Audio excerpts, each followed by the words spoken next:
تتكلم يا اخي. حتى البي بي سي لما نقلت الاخرى سنا نشوفوا البي بي سي شكون تكلم على الموضوع. رئيس تاع بلد انيانا شوقي بن زهره المعني يقول لك باللي ما كانش لازم يرد، يعني راكم تسيئون للجزائر كجزائر، راهو ماشي فقط القضيه تاع لا. هاسنا نشوف شطاء على هذا الموضوع عبر مختلف منصات التواصل. البرنامج ولكي يعزز تلك الفكرة استضاف أيضا شوقي بزهرة يعرف عن نفسه بأنه ناشط سياسي جزائري من باريس، وهو معروف بآرائه المعارضة. نرجعوا التواصل. البرنامج ولكي يعزز تلك الفكرة استضاف أيضا شوقي بزهرة يعرف عن نفسه بأنه ناشط سياسي جزائري من باريس، وهو معروف بآرائه المعارضة للنظام الجزائري. ورأى أيضا أن الفيديو حتى تبونو ضرب اللي يعرف المواقف المعارضة تاعنا. بصح صاحبي ماشي درك راك فضحت روحك. اللي يهضر على الذكاء الاصطناعي راهو قدامك، وراهو جاب لك الدلائل بواحد زائد واحد، وراهو حتى الفبركة تاعكم راهو بينها لكم. الاصل انك تتربى يا تبون كي تشوف، الاصل انك اصلا ترفع شويه المستوى. ما على باليش اذا شفت من قبل المداخلات كان من المفروض تستغلها. لو كان تبون سمعت لي، لو كان راك ما تقولش بأن الجزائر أدخلت الصين إلى الأمم المتحدة وهي كاينة القرار اسمه القرار الباني، ألبانيا هي اللي كانت وراء ذلك. لو كان راك ما تقولش بأنه الجزائر دارت وساطة بين شاه إيران والرئيس صدام حسين في حرب العراق، وشاه إيران كان ميت وقتها، راك خرجته من القبر. لو كان راك ما قلتش بأنه جورج واشنطن الذي توفي سنة 1799 راهو أهدى كوابيس الأمير عبد القادر المولود سنة 1808. لو كان راك ما قلتش بأنه نقوم بتحلية 1,300,000,000 متر مكعب من الماء يوميا، ما معناه تجفيف البحار والمحيطات. علاش ما سمعتش مليحة تبون؟ جيت غير القضية الذكاء الاصطناعي اللي العام والخاص راهو يشوف فيها باللي فضيحة كبرى. نزيدو لك الفبركة، نزيدو نشوفو شوية الفبركة اللي شفناها على كل حال، ولكن نعاودو التكرار يعلم تبون ان شاء الله. انه ما شكيتش. كل شويه نشوف وين وصلت القضيه تاع الرئيس الايراني. ها واش انصار النظام.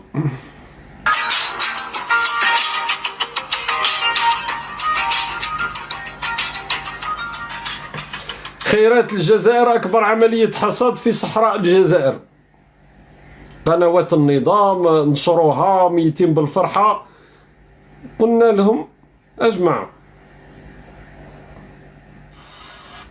هذا الفيديو من زاويه اخرى.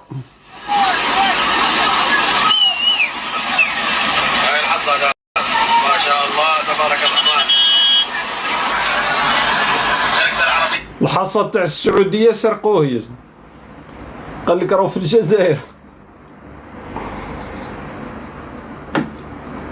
راهو في السعوديه. ها واش لازم، علاش تورط روحك في القضيه هذه؟ وذكاء اصطناعي ما ذكاء اصطناعي، ودرك تزيد تبان السرقه تاع الفيديوهات والناس تروح تشوف، والناس ساكنه تاع اضرار.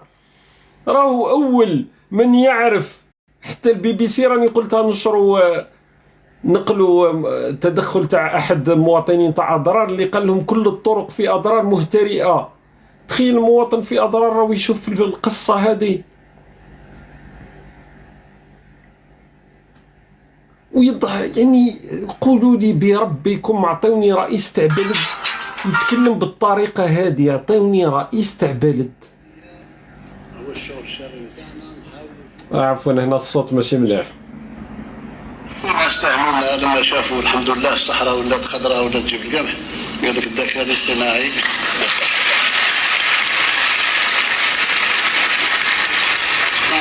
معليش هذا كان الذكاء الاصطناعي وكمية القمح مرحبا به. راني قلت والله لو كان جاء انسان في مقهى تروح هكا يدي ينكت ويهرج وانت تضحك مليحه، بصح انه رئيس تاع بلد يا جدك ويصفقوا. راه يستهبل يتكلم بالطريقه هذه المنحطه. والله في مقهى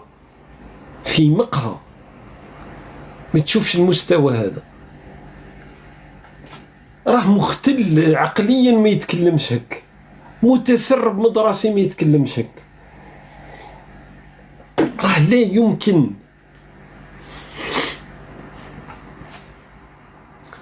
تما النظام الجزائري خسر، راح دار ازمه مع المغرب فضايح داروا له فيو، ازمه مع الامارات فضائح وداروا له فيو، مع السعوديه داروا له فيو، اسبانيا فيو، وخسر القضايا هذه كلها مع مالي والنيجر، استدعوا له السفير ووبخوه. كونغو الديمقراطيه نفس الشيء، راح حاول مع نهضة بركان خسر ب6-0 يا جدك بسبب قضيه الخريطه. زاد جا عند شوقي بن زهرة في قضيه الذكاء الاصطناعي، فضيحة كبرى، لأنه العالم كامل راهو يشوف فيما أراه أنا ويعرف أضرار، ورانا ورينا بلا بواحد زايد واحد، ورانا شفنا وضعية الطرقات في أضرار. هذه بلاد، هذه البريكس الصفعة، قالوا له ديجاج لا وزن لا هيبة لا مواقف.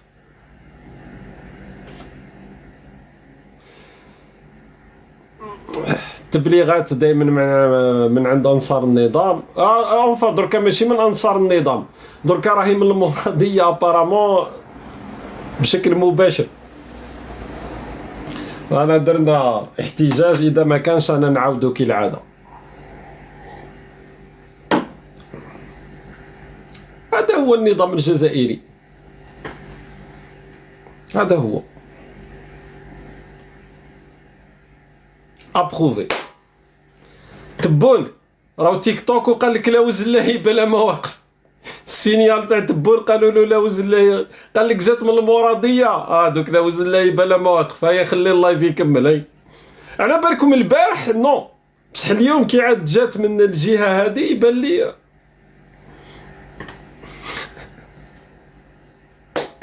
حتى انتوما. كنت نشوف نهضة بركان مع الزمالك،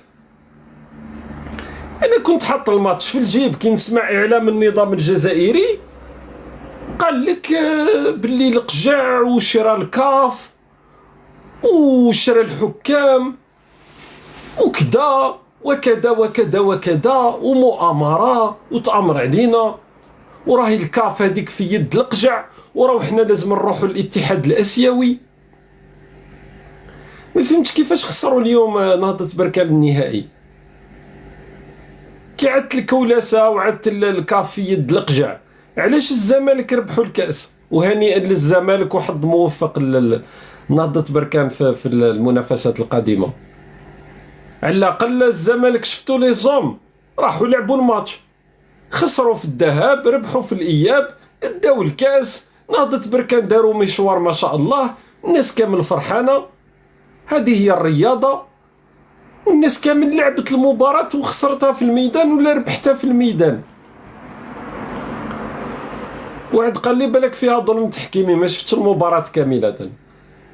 بصح نتوما قلتوا لقجع لقجع لقجع، مؤامرة، راهو شرى الكاف، راهو شرى الكاف، شرى الكاف بصح ما شراش كأس الكاف اللي هي أقل من كأس رابطة الأبطال الإفريقية، ما قدرش يشريها. تما غير نتوما لا وزن لا هيبه لا مواقف حتى في الرياضه. لا نسمع في الرئيس، انا ما نعرضوش الفيديو، نديرو غير الصوت باش تيك توك ما يزيدش يدير لنا المشاكل. انا باليش اذا عندي بحكم العلاقة الحميمة التي تجمعني بالسيد جياني انفانتينو، أنه لا يخفى عليكم أنه السيد جياني انفانتينو أول محطة كانت في انطلاقته في الحملة الانتخابية في العهدة الأولى لرئاسة الفيفا انطلق من الجزائر. تتذكرون في رئيس الاتحادية الجزائرية لكرة القدم، قلت لكم لما يروح للكاف الفيفا الحارس اللي تما في الكاف يقول له انت شكون؟ انت صاحبي لا وزن لا هيبه لا مواقف، ما تقدرش تدخل للكاف. راه يقول باللي عنده علاقة حميمة مع انفانتينو يضل مع هذا القجع، او يلعبوا في لي ماتش. راهو في المغرب يشوف كرة الصالات، راهو يتبحر، راهو ما على باليش وين، يضل في المغرب بصح انت رئيس الفاف لا وزير لا هيبه لا مواقف الرياضه، وين يعرفك انفونتينو انت اصلا؟ قال لك علاقه حميمه يا جدك يا اخي. قلت الفيفا تامرت عليكم وما عاودت لكمش الماتش، وحنا محقورين وحنا مستهدفين وما يحبوناش. كي عاد عندك علاقه حميمه علاش ما عاودتش الماتش يا صديقي؟ جماعه نفتح لكم شويه المجال.